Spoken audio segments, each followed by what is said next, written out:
అందరికీ నమస్కారం. శ్రీనివాస్ చెప్పే కథలకు మీ అందరికీ స్వాగతం. ఇప్పుడు మనం వినబోయే సీరియల్ నవరాత్రి 6వ భాగం. మరి రచన కె సూర్య నరసింహం గారు. ఇంతవరకు జరిగింది. అణా జన్నా అని వేళాకోళం చేస్తుంది. స్కూల్లో చేసిన చిలిపి అల్లరికి జనార్దన్ నాన్న చేత తన్నులు తింటాడు. పెరట్లో జనార్దన్ నాన్న పని మనిషితో సరసాలాడటం చూస్తాడు. యూనివర్సిటీలో చేరేందుకు హౌరా మెయిల్ ఎక్కాడు. జనార్దన్ సూరిగాడితో పందెం కాసి లేడీస్ టాయిలెట్ ఉపయోగించినందుకు హెడ్ మాస్టర్ చేత దెబ్బలు తిన్నాడు. రైల్లో సీటు దొరక్క లేడీస్ కంపార్ట్మెంట్లో ఎక్కాడు. అక్కడ విద్యార్థినులు జనార్దన్ ఏడిపించారు. జన్నా హర్ట్ అయ్యేసరికి ఓదార్చారు. యూనివర్సిటీకి వెళ్ళే స్టూడెంట్స్ ఎలా డ్రెస్ చేసుకోవాలో నేర్పారు సీనియర్ స్టూడెంట్స్. జన్నాను యూనివర్సిటీలో సీనియర్ విద్యార్థులంతా ఫ్రెషర్స్ని ర్యాగింగ్ చేశారు. ఆ తర్వాత బాల బ్రహ్మచారులంటే మా ఊళ్ళో ఆడవాళ్ళందరికీ చాలా ఇష్టం. నాకు 8 ఏళ్లకే ఒడుగు చేశారు మా నాన్న. మా ఇంట్లో ఎవరిదో పెళ్ళవుతూ ఉండగా పనిలో పని వీడికి ఒడుగు చేసేయకూడదు అని మా దొడ్డమ్మో ఎవరో అన్నారు. అంతే, నాకు ఒడుగు చేశారు. ఒడుగంటే ఏమిటంటే పెళ్ళికి ముందు చేస్తారు వెధవా అన్నాడు మా మామయ్య. మా అత్తయ్య అంది, ఒడుగు చేయకపోతే నీకు పెళ్లి చేయటానికి వీల్లేదురా బడవా అని నా పిర్ర మీద ఒకటి ఇచ్చుకుంది. ఆవిడ చెప్పింది నిజమనుకుని నేను మా అమ్మని, అమ్మా నాకు పెళ్ళెప్పుడు చేస్తారమ్మా అని అడిగాను. మా అమ్మ నవ్వి నన్ను ముద్దు పెట్టుకుని, బుద్ధిగా చదువుకుంటేనో వింత అయ్యాక అని పెళ్ళికి నేను ఎంత పొడుగు ఎదగాలో పైకి చూస్తూ చెప్పింది ఆమె. పెళ్ళి అంత బాగా జ్ఞాపకం లేదు, కానీ మా ఇంటి చుట్టూ దొడ్డి అంతా తాటాకు పందిళ్ళు వేశారు. గుమ్మాలకు మామిడి తోరణాలు కట్టారు. పిల్లలంతా పందిరి రాటలు పుచ్చుకుని గిరగిరా తిరిగాం. గుమ్మాలకు పసుపులు రాసి బొట్లు పెట్టారు. కాళ్లకు పసుపు, మెళ్ళో గంధాలు. ఆడాళ్ళంతా పందిళ్లతో సహా పెళ్లి వాసన వేస్తున్నారు. వడుగంటే నాకేదో గొప్ప పండగ చేస్తారనుకున్నా. తలంటి పోసి పెళ్లి కొడుకుని చేసింది మా అమ్మ. నాకు పట్టు గోచి పెట్టారు. బొగ్గన చుక్క, నిలువు బొట్టు, కాళ్లకు పారాణి అంతా యథావిధిగా చేశారు. పాంకోళ్ళు తొడిగారు. చేతికి కమండలం, ఒక దండం, దాని చివర పసుపు గుడ్డ కట్టారు. పొద్దున్న, మధ్యాహ్నం, సాయంత్రం సంధ్యావందనం చేయాలన్నారు. దాన్నే సంధ్య వార్చడం, గంజె వార్చడం లాగా. గాయత్రి మంత్రంతో ఓం తత్సవితుర్వరేణ్యం అని జంజం పట్టుకుని రహస్యంగా లోపల అనుకోవాలట. అరచేతి వేళ్ల మీద కణుపుల దగ్గర అన్ని వేళ్ల కణుపులు ఎన్నున్నాయో అన్నిసార్లు అప్పచెప్పాలట. గాయత్రీదేవి ప్రత్యక్షమై అడిగినవన్నీ వరాలిస్తుందట. గాయత్రి మంత్రం చాలా పవర్ఫుల్ అంట. నేను గాయత్రి మంత్రం బాగా చదివి అమ్మవారిని ప్రత్యక్షం చేసుకుని అమ్మవారి చేత మా నాన్నని, హెడ్ మాస్టర్ని, ప్రైవేట్ మాస్టర్ని తన్నించాలనుకున్నాను. అందుకని నేను, నా ఫ్రెండు, ఒక అమ్మాయి, అంటే మా చుట్టాల అమ్మాయి, ఇద్దరం వెళ్ళి రైల్వే గేటు దగ్గర గోరింటాకు చెట్టు, తుమ్మ చెట్టుకి దూరంగా కింద కూర్చుని తపస్సు చేశాం. 4 చేతుల్లో చక్రం, గద, శంఖం, ఖడ్గం, ఎన్ని ఆయుధాలతో విష్ణుమూర్తి ప్రత్యక్షం అయితే ఏమో. విష్ణు చక్రం ఓసారి అరువిమ్మని అడుగుదామనుకున్నా. అది నా ఫ్రెండ్ సుందరి. దాని పూర్తి పేరు బాలా త్రిపుర సుందరి కదా అడగమంది. గద పెట్టి అది వాళ్ళ అమ్మను కొడుతుందట. అస్తమాను జడ వేసుకోమని, వారం వారం తలంటు పోసుకోమని చంపుతుందట. అందుకని వాళ్ళ అమ్మను గదతో కొట్టి నోరు మూసుకోమని చెప్తానంది. నాకు నచ్చలేదు. అమ్మను కొడతానంటే విష్ణుమూర్తి మనకు గద ఇస్తాడా? నేను మా మామయ్యని, హెడ్ మాస్టర్ని, ప్రైవేట్ మాస్టర్ని చంపుతానంటే గదెందుకు, విష్ణు చక్రం ఇస్తాడు అని సుందరికి నచ్చజెప్పాను. పైగా నువ్వు ఆడపిల్లవి, రేపు మనకి పిల్లలు పుడతారే అనుకో. నేను సుందరిని పెళ్ళాడదాం అనుకుంటున్నాను. ఎందుకంటే హెడ్ మాస్టర్ని వాళ్ళని చంపేశాక ఆ సంగతి దానికి ఇంకా తెలియదు. మనం మన క్లాస్మేట్లను ప్రేమించాలి, కానీ ఆ సంగతి వాళ్ళకి చెప్పకూడదు. మన ప్రేమను అపార్థం చేసుకుంటారని మా మామయ్య ఎవరితో అంటుండగా విన్నాను నేను. మామయ్య ప్రేమను అపార్థం చేసుకునే వాళ్ళుంటే నా ప్రేమను అపార్థం చేసుకునే వాళ్ళు ఉండరా? మామయ్య వీపు బద్దలైతే నా వీపు బద్దలవదా? ఏమిటో ఈ లోకం. ఫస్ట్ ఫామ్ బాయ్స్కి అర్థం కాకుండా ఉంది. నా వడుగులో ఒక ఘోరం జరిగిపోయింది. నాకు అనుమానం. నన్ను చూసి సుందరి ఒకటే నవ్వటం. మా నాన్న నన్ను గట్టిగా పట్టుకుని ఆస్థాన మంగలి చేత నాకు డెప్పగొట్టించాడు. వెంకటేశ్వర స్వామికి జుట్టిచ్చినప్పుడు గుండు కొట్టించుకుంటాం కదా, అప్పుడు మన గుండును చూసి సుందరి లాంటి ఫూల్స్ నవ్వితే వెంకటేశ్వర స్వామి శపించేస్తాడట వాళ్ళని. నన్ను చూసి నవ్వితే నవ్వండి, కానీ నా గుండును చూసి అంటే నా భక్తుని గుండును చూసి నవ్వితే take care, stand upon the bench stand upon the bench అని కూడా అనకుండా శపించేస్తాడట. గాయత్రి అమ్మవారి దయ సంపాదించాలంటే గుండు కొట్టించుకుని పంచ శిఖలు పెట్టించుకోవాలట. నా ఉంగరాల జుట్టు నా సొగసైన క్రాఫు పెంకుటిల్లు పీకించేసి పాక వేసినట్టుగా చెరిపించేసి మా నాన్న నాకు పంచశిఖలు పెట్టించేశాడు. పైగా మా అమ్మ కూడా ఎంత ముద్దుగా ఉన్నావురా మొండా అని నన్ను ముద్దు పెట్టుకుంది. మా అమ్మ కూడా ఎక్స్పార్టీలో చేరిపోతుందా అని నాకు అనుమానం వేసింది. పెళ్ళికొచ్చిన ఆడాళ్ళు మగాళ్ళు అంతా చుట్టాలంతా నా గుండు మీద ఒక టెంకి జల్లగొట్టి మరీ నన్ను పలకరించేవారే. నేనంటే ఎవరికి భయం, కనీసం రెస్పెక్ట్ కూడా లేకుండా పోయింది. అప్పుడు నేను నేల మీద దొర్లి ఏడ్చేశాను గొక్కబట్టి. మా అమ్మ దిష్టి తీసింది. మిరపకాయలు కుంపట్లో పోసి కొత్త గుండేమో నాది ఎండలోకి వెళ్తే చురచుర మండిపోయేది. మండుతోందమ్మా మండుతోందంటే మా అమ్మ సాన చెక్క తీసుకుని మంచి గంధం అరగదీసి అందులో పచ్చకర్పూరం వేసి గుండుకు రాసింది. ఎంత చల్లగా ఉందంటే అమ్మ కడుపంతా. నువ్వు కూడా గుండు చేయించుకోవే సుందరి, మా అమ్మ నీకు కూడా మంచి గంధం రాస్తుంది అని నచ్చజెప్పాను. సుందరి పడి పడి నవ్వి మగాళ్ళు ఒడుగు చేసుకుంటారు, ఎక్కడన్నా ఆడాళ్ళు ఒడుగు చేసుకుంటారా అని నన్ను వెక్కిరించింది. సీతా అమ్మవారు వడుగు చేసుకుందట కదా, ఆవిడ రోజు సంధ్యావందనం చేసేదట అడవిలో మా అమ్మ చెప్పింది అన్నాను. ఎక్కడన్నా ఆడాళ్ళు ముట్టవుతారు, బయట కూర్చుంటారు కానీ సంధ్యావందనం చేస్తారా అంది సుందరి. ముట్టవటం అంటే ఏమిటే అని అడిగాను. కూర్చో కూర్చో అని చీపురు కట్ట తీసుకుని ఒక దెయ్యం వచ్చి వీపు మీద కొడుతుంది, అందుకని వెంటనే ఆడాళ్ళు పరిగెత్తుకెళ్ళి మూల కూర్చుంటారు అంది. ఆ దెయ్యం మగాళ్ళను కొట్టదా? కొట్టేదట. పూర్వం మగాళ్ళు కూడా ముట్టయ్యేవారట, నీకు తెలుసా అని కళ్ళు పెద్దవి చేసి చూపింది. ఇంతలో సంధ్యావందనం బ్రాహ్మణుడు వచ్చి, రా సంధ్యావందనం చేయాలన్నాను లాక్కుపోయి స్నానం చేయించి పట్టుగోచి పెట్టించి పీట మీద కూర్చోబెట్టి వెండి ఉద్దరిని, వెండి పంచపాత్ర, వెండి హరివాణం ఇచ్చి ఓం కేశవాయ స్వాహ, ఓం మాధవాయ స్వాహ, ఓం నారాయణాయ స్వాహ అని అవపోసనం పట్టించి నా చేత సంధ్యావందనం అంతా చెప్పిస్తున్నాడు. దృష్టి అంతా సుందరి సగం చెప్పి మానివేసిన మగాళ్ళు ముట్టవటం గురించిన స్టోరీ మీద ఉంది. అందుకని పురోహితుడు గారితో సంధ్యావందనం చేయను అన్న మధ్యలో. ఎందుకు చేయవురా అన్నాడు అవధానులు గారు. నాకేం అర్థం కావట్లేదు, అంతా సంస్కృతం, నాకు సంధ్యావందనానికి అర్థం చెప్పండి, చెప్పకపోతే చేయను అన్నాను.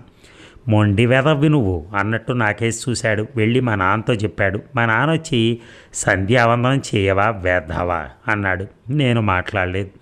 అంతే, నీకు సంస్కృతానికి అర్థం చెప్పాలరా వెధవా అని నన్ను కొట్టడం మొదలెట్టాడు. నేను పరిగెత్తాను. నన్ను కాలుతో ఫుట్బాల్లా తంతూ మా నాన్న నా వెంటబడ్డాడు. నా గుండుని కొబ్బరికాయలాగా చేత్తో పట్టుకుని గోడకేసి కొట్టాడు. మా పెద్దమ్మ వచ్చి, నీకు బుద్ధుందా అసలు, నడక పెళ్లి కొడుకు దేవుడితో సమానం, పిల్లాన్ని కొడతావా అని మా నాన్నను తిట్టి నన్ను దగ్గరికి తీసుకుంది. మా నాన్నని పెద్దవాళ్ళంతా కూడా తిట్టారు నన్ను కొట్టినందుకు. పసుపు బట్టలతో ఉన్న పెళ్లి కొడుకుని ఈ ప్రపంచంలో ఎవరైనా కాలుతో తన్ని గుండు మీద కొడతారా? నాకు సంస్కృతం అంటే అసహ్యం వేసింది. అర్థాలు చెప్పకుండా మంత్రాలని చదవమంటారా ఎక్కడైనా? సుందరి కూడా నా గుండును అసహించుకోకుండా నాకు పడ్డ దెబ్బలకు హృదయపూర్వకంగా ఏడ్చింది. మా నాన్నను చీకొట్టినందుకు నాకు గర్వంగా ఉంది. అప్పుడు మా అమ్మ నాకు పెద్దాపురం పట్టు పంచె చిన్నది కొనిపెట్టింది. తన్నులు తింటే తిన్నాడు కానీ పెద్దాపురం పంచె కొట్టేశాడు పిల్లాడని నన్నంతా మెచ్చుకున్నారు. దెబ్బలు నాకు, చీచీలు మా నాన్నకి. చిన్న పట్టు పంచె కట్టుకుని హరివాణం పంచిపాత్ర వెండి ఉద్ధరణితో సంధ్యావందనం చేసుకుంటున్న నన్ను చూసి మా అమ్మ మురిసిపోయింది. అయితే నా గుండును చూసి మా అమ్మ మురిసిపోవటం నాకు ఇష్టం లేదు బొత్తిగా. మా ఊళ్ళో ఆడవాళ్ళందరూ మా అమ్మ దగ్గరికి వచ్చి, బాలబ్రహ్మచారి మీ వాడు ముద్దొస్తున్నాడమ్మా, నేను వాడిని బ్రాహ్మణులా పెట్టుకుంటాను, భోజనానికి పంపించమని అడిగేవారు. సుబ్బరాయుడి షష్ఠికి అన్ని పర్వదినాల్లోనూ మరి వడుగైన బ్రాహ్మణ పిల్లల్ని ముత్తైదువులు కానివారు బ్రాహ్మణుడిగా పెట్టుకునేవారు. అలా వెళ్ళటం వడుగైన పిల్లలకు డ్యూటీ అని మా అమ్మకో నమ్మకం. మా అమ్మ చెప్తే వెళ్లకుండా ఎలా ఉంటాను, కానీ గోచి పెట్టుకుని భోజనానికి కూర్చోను, నాకు సిగ్గేస్తుందమ్మా అనేవాడిని. అలాగేలే, నీ పట్టు పంచె నువ్వు తీసుకెళ్ళి కట్టుకుంది కానిలే అంది మా అమ్మ. కానీ నన్ను బ్రాహ్మడిగా పెట్టుకున్న అమ్మ ఫ్రెండ్స్ వాళ్ళు వేరే మడిబట్ట ఆరేసి లాగులిప్పి కాళ్ళు చేతులు కడుక్కొని అది కట్టుకోమనేవారు. నేను చచ్చినట్టు లాగు విప్పాల్సిందే. నన్ను చూసి ఎవరు సిగ్గుపడరు సరికదా. నేను మనిషిని కానట్టే నా ముందు వాళ్ళంతా బట్టలు మార్చుకుంటారు. వాళ్ళంతా అమ్మలే కదా, అమ్మలకు పిల్లలంటే భయం ఎందుకుంటుంది. వాళ్ళు నాకు దగ్గరుండి అన్నం పిండి వంటలు అన్నీ తినిపించేవారు. తిన్నాక దక్షిణం కింద తాంబూలంలో అరటిపండు అణ బేడ పెట్టేవారు. నేను తీసుకోనన్నా సరే మా అమ్మ కొడుతుందన్నా, ఓరి నీ మొహం ఈడ్చ, నువ్వు దక్షిణ తీసుకోకపోతే బ్రాహ్మణ్ణి పెట్టుకున్న ఫలితం మాకు దక్కదు నాయన, మీ అమ్మ ఏమీ అనదలే అని డబ్బులు ఇచ్చి పంపారు. నేను మా అమ్మకు వాళ్ళు ఇచ్చిన డబ్బులు చూపించా. ఏదైనా కొనుక్కో అంది. అప్పుడు అలా బోక్తలా పిలిస్తే భోజనాలకు వెళ్ళటం చిన్నతనంగా అనిపించలేదు. అప్పటి నుంచి నాకు ఎంతోమంది అమ్మలు అక్కలు కనిపించేవారు. బేడా పెట్టి జీళ్లు కొడుక్కునేవాడిని. నందికేశుడు నోము అని నోచుకుంటారు. ఇది పెళ్ళిళ్లలో అయితే బాగా చెల్లుతాయని అప్పుడే నోస్తారు. మా స్కూల్లోకి ఎవరో వచ్చి క్లాస్ టీచర్తో ఏమో మాట్లాడేవారు. అప్పుడు మా మాస్టర్, ఒరే బ్రాహ్మణ పిల్లలంతా లేచి నిలబడండిరా అనగానే నిలబడిపోయేవాళ్ళం. మీరంతా పలానా వారింటికి సాయంత్రం స్కూల్ వదలంగానే వెళ్ళాలి, తెలిసిందా అని ఆర్డర్ వేసేవారు. మేమంతా వెళ్ళినప్పుడు ఒక తమాషా జరిగింది. ఆ ఇంటావిడ మమ్మల్ని అందరినీ లాగులు చొక్కాలు విప్పేసి కాళ్ళు కడుక్కురండిరా అని చెప్పింది. అవన్నీ ఆవిడ గదిలో దాచేసి మమ్మల్ని వరుసగా కూర్చోబెట్టి తినండిరా, కడుపు నిండా తినండి, పారేస్తే లాగు చొక్కా లాక్కుంటాను అని బెదిరించింది. జీడిపప్పు పరమాన్నం మినప కుడుములు ఎన్నని తింటాం, తిన్న కొద్దీ మళ్ళీ మళ్ళీ వస్తున్నాయి.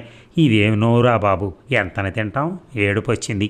ఆవిడ లాగు చొక్కా విప్పండ్రా వెదవల్లారా అన్నప్పుడు అందులో ఇంత కుట్ర ఉందనుకోలేదు. ఆడవాళ్ళు ఎవరో విప్పమన్నా లాగు చొక్కా విప్పి వాళ్ళ ఇంటికి వెళ్ళకూడదని నాకు అప్పుడు తెలిసింది. అట్ల తద్దికి ఉండ్రాళ్ళ తద్దికి మమ్మల్ని రమ్మనేవారు. ఎంత బతిమలాడేవారో. ఆవకాయ వేసుకుని ఉండ్రాళ్ళు, మాగాయ పెరుగు పచ్చడితో అట్లు లాగించేసేవాళ్ళం. ఈ అట్లు ఉండ్రాళ్ళు తినటం వల్ల పుణ్యం ఎలా వస్తుందో మాకు తెలియదు. బ్రాహ్మణ పిల్లలే తినాలని దేవుడు ఎందుకు అంటాడు? పేద పిల్లలు ఎవరికైనా పిలిచి ఇవి పెడితే దేవుడికి కోపం వస్తుందా? మెట్ల మీద బియ్యపు గింజలు, కానులు, అర్ధణాలు ఏరుకునే ముష్టి వాళ్లకు ఏమీ చేయని దేవుడు పట్టుబట్టలు కట్టుకుని గుళ్ళోకి వెళ్ళి మొక్కులు చెల్లించినంత మాత్రాన మోక్షం ఇచ్చేస్తాడా? దేవుడికి క్యాస్ట్ ఫీలింగ్ ఉంటుందా? నాన్సెన్స్. ఇక విశాఖపట్నం ఎలా ఉందిరా అని మాలో మేము అనుకునేవాళ్ళం. మాలో ఒకరు, the contours of sun women's బాడీలా ఉంటుందిరా విశాఖపట్నం అన్నాడు. నేను తెల్లబోయాను. నాకు ఇంగ్లీష్ అర్థం కాల. ఎప్పటికైనా సముద్రుడు కానించుకోడా అనే విరహంతో వస్త్రవిహీనమై పడుకుని ఉన్న వంపులు తిరిగిన వన్నెలాడిలా ఉంటుందిరా విశాఖపట్నం అని నా భుజం మీద దెబ్బేశాడు ఆచారి. ఆచారి, ఓ పద్యం చదవరా సరదాకి అన్నాడు. ఇంగ్లీష్ ఆనర్స్ 4th ఇయర్లో ఉన్న శేషావతారం. ఈ పద్యం మన యూనివర్సిటీ లైబ్రేరియన్ అబ్బూరి రామకృష్ణారావు గారు రాశారు. వెంకటాచలం గారు రాసిన ఒక ప్యారడీ నాటకంలో ఆంధ్రరత్న దుగ్గిరాల గోపాలకృష్ణయ్య గారిపై దీన్ని ప్రయోగించినట్టు రాశారు. ఉపమాపై పెసరట్టుపై ఇడ్లీపై హుమ్మంబు బూడింబుని జపసంబద్ధ పరాక్రమ క్రమకటాక్ష శ్రేణి మన్నించుచు శుభ్రపు జిల్లేబి పకోడి లడ్వేగా ఆయరా పైకొంతరా నిమ్ము శ్రీ చపాలపాంగ సితాంగనా హృదయ పానాపు జువస్తు ప్రియా. వన్స్ మోర్ అని ఎవరో అనగానే మళ్ళీ చదివాడు రాగయుక్తంగా. విశాఖపట్నం లైట్ హౌస్ దగ్గరలో ఒక సినిమా హాల్ ఉండేది. అక్కడ అన్నీ ఇంగ్లీష్ సినిమాలే. ఓసారి స్నేహితులతో లారెల్ అండ్ హార్డీ అని కామెడీకి వెళ్ళాం. మిట్ట మధ్యాహ్నం ఎండ చొరచొరమంటోంది. నాతో వచ్చిన స్నేహితుల్లో ఒకడు గిరీష్ అని చెప్పిన హవన అన్న చుట్టలు 2 కొని నాకొకటి ఇచ్చి తానొకటి కాల్చాడు. నేను వద్దంటే ఇంగ్లీష్ సినిమా చూసేటప్పుడు హవన చుట్ట కాల్చాల్సిందే అన్నాడు. వచ్చే ముందే హిందూ రీడింగ్ రూమ్ దగ్గర ఉన్న కేఫ్లో పూరీ కూర, కాఫీలు తాగాం. బిల్లు నా చేత ఇప్పించారు వాళ్ళు. సినిమా టిక్కెట్ వాళ్లే కొన్నారు. పచ్చి ఒక్క బంగాళా ఆకు, కిళ్ళి కత్త బాగా రాసి కాస్త జరదా వేసి కట్టించి నాకోటి ఇచ్చారు. నాకు బుర్ర గిర్రను తిరిగి కురుపా మార్కెట్ దాటి పైన కక్కుకుంటే సోడా ఇప్పించి సందులో ఆగున్న ఖాళీ పెట్టే బండిలో జారగిలబడి కళ్ళు మూసుకోమని కూర్చోబెట్టారు. విశాఖపట్నం వచ్చాక మొదటిసారి పెట్టే బండి చూడటం. గలీవర్స్ ట్రావెల్స్లో జైంట్ పడుకున్నట్టు అందమైన వంపు సొంపుల వయ్యారి ఆడమనిషి సొగసుగా నేల మీద పడుకుంటే ఈ పెట్టి బళ్ళు ఆమె వయ్యారాన్ని కొలుస్తున్నట్టుగా మీద షికారు చేస్తున్న బొమ్మ బండ్లలా ఉన్నాయి. మన వైపు ఎద్దుబళ్ళు వేరు, ఈ పెట్టె బళ్ళు వేరు. లారెలిన్ హార్డీ సినిమా చూస్తూ ఉండగా మ్యాట్నీ కావటం వల్ల లోపలికి వచ్చే వాళ్ళకి వారి వారి సీట్లు కనపడక కూర్చున్న వాళ్ళ ఒళ్ళో కూర్చుని మళ్ళీ వాళ్ళు కుయ్యో అంటే ఐఎమ్ సారీ అని చెప్పి మళ్ళీ వెళ్ళి అదే తప్పు చేయటం, చివరికి ఎలాగో సెటిల్ అవ్వడం జరుగుతూ ఉంటుంది. ఇంతకీ నా ఒళ్ళో ఎవరో ఆంగ్లో ఇండియన్ అమ్మాయి తెలియక కూర్చుంది. అలా మరి కూర్చునేసరికి నా ఒళ్ళంతా హీట్ ఎక్కిపోయి ఇందాక జరదా కిళ్ళి వేసుకున్నప్పటికంటే ఎక్కువ చక్కెర వచ్చేలా ఉంది. మా వాళ్ళు సినిమా చూడకుండా నా ఒళ్ళో కూర్చున్న ఆంగ్లో ఇండియన్ అమ్మాయిని లేవనివ్వకుండా గిలిగింతలు పెట్టడం, కాలి మీద రాయటం, గౌన్ని జరపటం అంతా నాకు తెలుస్తూనే ఉంది. కానీ ఎవరి గొడవలో వారు ఉన్నారు. నా నోట్లో ఇచ్చి హననా చుట్ట తీసి ఆ అమ్మాయి కూడా పీల్చి మళ్ళీ నా నోట్లో పెట్టింది. బుగ్గ మీద ముద్దు పెట్టుకుంది. ఈ ఒళ్ళో అమ్మాయితో కష్టంగా ఉంటే ఇంకా లారెలిన్ హార్డీ ఎలా ఫాలో అయ్యేది? నా చేతులను తీసుకుని ఒళ్ళో పెట్టుకుంది. ఇంతలో ముగ్గురం లేచాం, బయటకు వచ్చేసాం. ముందు నా ఫ్రెండ్స్ ఇద్దరు, నేను మూడోవాడిని. నా ముందు ఆ ఆంగ్లో ఇండియన్ అమ్మాయి బిగుతుగా వేసుకుంది డ్రెస్సు. గౌను బీచ్ గాలికి ఎగురుతూ ఉంటే చెయ్యి అడ్డం పెట్టి అనుస్తోంది. నా చిన్నప్పుడు అంటే 4th ఫామ్లో ఉండగా ఏలూరు పవర్పేటలో కర్రవంతెన ముందు ఓ షాపు హోటళ్ళు పక్కగా ఉండేది. ఆ షాపులో నిలువెత్తు ఆడ మనుషులు, మగాళ్ళ విగ్రహాలు దేనికోసం చేశారో ఇప్పుడు జ్ఞాపకం లేదు. నేను మావాడు సూరిగాడు అక్కడికి వెళ్ళాం. ఆ బొమ్మల చూడటానికి అర్ధనానో అనానో టిక్కెట్లు ఉన్నట్టు జ్ఞాపకం. చిత్రం ఏమిటంటే ఆ బొమ్మలకి చీరలు, గౌన్లు, పంజాబీ డ్రెస్సులు వేశాడు. లోపలికి వెళ్ళిన తర్వాత అడిగితే ఆ డ్రెస్ తీసేసి అంతా ఫ్రీగా చూపించేవాడు. ఆడమనిషి శరీరం అంత మనోహరంగా ఉంటుందని అప్పుడే తెలిసింది. పొద్దున్న ఆ బొమ్మలకి చీరలు, గౌన్లు వేస్తాను, అప్పుడు రండి అని అవి చూడొచ్చు అన్నాడు ఆ బొమ్మలవాడు.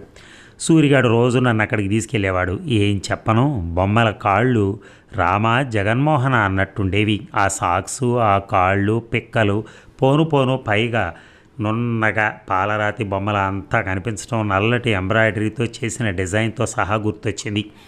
నా ముందు నడుస్తున్న తెల్లతోలు పిల్ల నడుము మీద చేయి వేశాను. వెనక్కి తిరిగి చూసి నన్ను చూసి నవ్వింది. నా చేయి తన చేతిలోకి తీసుకుంది. కాసేపు అయ్యాక నా ప్యాంటు జేబులో చేయి పెట్టింది. నాకు కితకితలు పెట్టినట్టే రివ్వున ఓ గెంతు గెంతాను. నా జేబులో నా చేతులు తప్ప ఇంతవరకు ఎవరూ చేతులు పెట్టలేదు. నన్ను చూసి మళ్ళీ ఆ అమ్మాయి నవ్వింది. బీచ్లో చాలా దూరం ఇసుకలో నడిచాం. ఆ అమ్మాయి మళ్ళీ ఇసుక తీసి నా వెనక నుంచి నా షర్ట్లో జల్లింది. నేను మళ్ళీ ఆ పనే చేయబోతే పరిగెత్తింది. కాసేపు మా స్నేహితులిద్దరి మధ్య, వారిద్దరి మధ్య చేతులేసి నడిచింది. వాళ్ళు ఆమె వెనక గెల్లటం, చరచటం, రొట్టెల పిండిని మర్దించినట్టు చిలిపి పనులు చేయటం నేను చూశాను. అలా వాళ్ళు సరసమైన అల్లరి చేయటం ఆమె వారించలేదు. ఆమెకి ఇష్టమైనట్టే ఉంది. అదంతా ఒక ఆటలాగా, కేళీ నివాసంలా నాకు తోచింది. అంతకుమునుపు చురచురలాడించిన ఎండను మేము మర్చిపోయాం. మా సీనియర్ ఫ్రెండ్ నన్ను పిలిచి 15 రూపాయలు ఇమ్మన్నాడు. నాకు కష్టంగా ఉంది లోపల. ఆ ఆంగ్లో ఇండియన్ గర్ల్ ముందు పరువు పోకూడదనుకుని 15 రూపాయలు తీసి లక్ష్యం లేనట్టుగా 2 వేళ్ల మధ్య ఇరికించి అందుకోండి బే అన్నట్టు ఇచ్చాను. ఆ పిల్ల వచ్చి నన్ను మళ్ళీ ముద్దు పెట్టుకుంది. నా మెడ పుచ్చుకుని వేళ్లాడబోయింది. నాకు అర్థం కాని విషయం ఏమిటంటే ఆ పిల్ల నన్ను ఏమి చేసినా నేను ఆమెతో ఎలా ఉన్నా నా సీనియర్ ఫ్రెండ్స్ ఏమీ పట్టించుకోవట్లేదు. జలసీ లేదు, కోపం లేదు. కామస్వామ్యం అంటే ఇదేనేమో. బాటిల్స్ తెచ్చారు, నాకు వద్దన్నాను. బీరు బే, ఇది ఆడాళ్ళ డ్రింకు అన్నారు వాళ్ళు. ఇది లేకుండా అదేలాగా తీసుకోమని బలవంతం పెట్టారు. నేను తీసుకోకపోతే వాళ్ళన్నీ మానేసి ఆ అమ్మాయికి పెర్ర మీద ఒకటి తగలనిచ్చి ఇంటికి పంపేస్తామన్నారు. అంతకుముందు యూనివర్సిటీ నుంచి నడిచొస్తుంటే ఇంగ్లీష్ పుస్తకం చదువుకుందామా, తెలుగు పుస్తకం చదువుకుందామా అన్నారు వాళ్ళు. తెలుగు పుస్తకం వద్దు, ఇంగ్లీష్ పుస్తకమే చదువుకుందామని అన్నారు వాళ్ళు. పుస్తకం అంటే వనిత అన్నమాట. ఇంగ్లీష్ పుస్తకం అంటే ఆంగ్లో ఇండియన్ వనిత. నాకు నవ్వొచ్చింది, నవ్వాను. ఆ అమ్మాయి మళ్ళీ నన్ను వెనక నుంచి భుజాల మీద చేతులేసి ముద్దు పెట్టుకుంది. వెనకంతా మెత్తగా వెచ్చగా తగిలింది. నన్ను ఎందుకు అలా ముద్దు పెట్టుకుంటావు అని బొంగమూతి పెట్టుకుని ఆమెను విదిల్చుకుంటూ అడిగాను. నువ్వు నన్ను ముద్దాడేదాకా ఐఎమ్ వెయిటింగ్ ఫర్ యూ అంది. నేను కాస్త బిగుసుకుపోయి చేతులు వెనక్కి పెట్టి అరచేతులు కలుపుకుని కళ్ళు రెండు ఒకే వైపుగా చూపి నిలిపి బొగ్గలు నవ్వుతో పూరించి నిలబడ్డాను. నేను పేడ బొమ్మలాగో గడ్డి బొమ్మలాగో ఉన్నాను కాబోలు. నన్ను ముందు నుంచి ఢీ కొట్టింది. కొట్టడమేమిటి, రమ్మని వెల్లికిలా నేల మీద పడ్డాను. ఆమె వచ్చి నా మీద వాలింది. ఇసుకలో ఏమీ బరువు అనిపించలా. సముద్రం కవ్విస్తోంది. మేం వాలించోట ఒక పెద్ద జాలరి వాళ్ళ నావ అటువైపుకు ఒత్తిగిలి ఓరగా పడుకున్న ఆ జైంట్ సైజు జానలా ఉంది. ఆ నీడలోకి జారాం. నా చేతుల్ని తీసుకుని తన మెడ చుట్టూ వేసుకుని, ఎంతెందుకు నాకన్నీ ఆ అమ్మాయే నేర్పింది. నాకంతా కొత్తగా భయం భయంగా బెరుకు బెరుకుగా ఉన్నమాట నిజమే. నా 16 ఏళ్ల అజ్ఞానాన్ని ఒక ఆడపిల్ల అరగంటలో వదలగొట్టేసి నన్ను మగాణ్ణి చేసింది. ఈవిడ నన్ను లాలించిన తీరు, నన్ను పెనవేసుకుని దువ్వి తలనిమిరి ముద్దాడి అలరించిన సొగసులన్నీ నన్ను మార్చేశాయి. నా ఛాతీ మీద తలపెట్టుకుని నా శరీరానికి తన దేహాన్ని, భూమిని, సముద్రాన్ని ఆకాశం గమ్మినట్టు కమ్మేసింది. ఇదే చెడిపోవటం అయితే అస్తమాను చెడిపోతేనే బాగుండనిపిస్తోంది. మా ఇద్దరి బట్టలు పడవ కింద ఇసుకలో దాచాం. ఇసుకలో ఆడుకుంటున్నామనే ధ్యాసే తప్ప దిగిరాను దిగిరాను దివి నుంచి భువికి అన్నట్టు దిగి రావాలనిపించలేదు. ఇలాకు ప్రతి స్త్రీలోనూ తల్లి గుణం దాక్కొని బయటపడుతుంది కాబోలు. నాకు మళ్ళీ ఒక సెండ్ ఆఫ్ ముద్దు కొసరింది. మా వాళ్ళ స్టోరీ ఇంకా చెప్పను. పడవ సాక్షిగా ఇంగ్లీష్ పుస్తకం చదువుకోవటంలో తప్పు లేదనిపించింది. అదండి ఈ కథ. అంటే ఈ సీరియల్ మనం అనుకున్నట్టుగాక ఇంకొక రకంగా ముందుకు వెళ్తోంది. అయితే ఒకటి దీంట్లో ఏంటంటే ఆ వయసులో, అంటే అది ఎప్పుడంటే 1900 ఈ కథ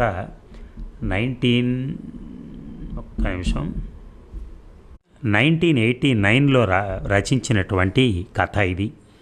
అంటే అప్పట్లో అంటే ఈ చదువుకునే ఆడపిల్లలు కానీ మగపిల్లలు కానీ వాళ్ళ మనస్తత్వాలు ఎలా ఉండేవి ఆ టైంలో, సో వాళ్ళు ఎలాంటి పనులు చేసేవాళ్ళు, ఇవన్నీ కూడా ఈ కథలో వివరిస్తున్నారు.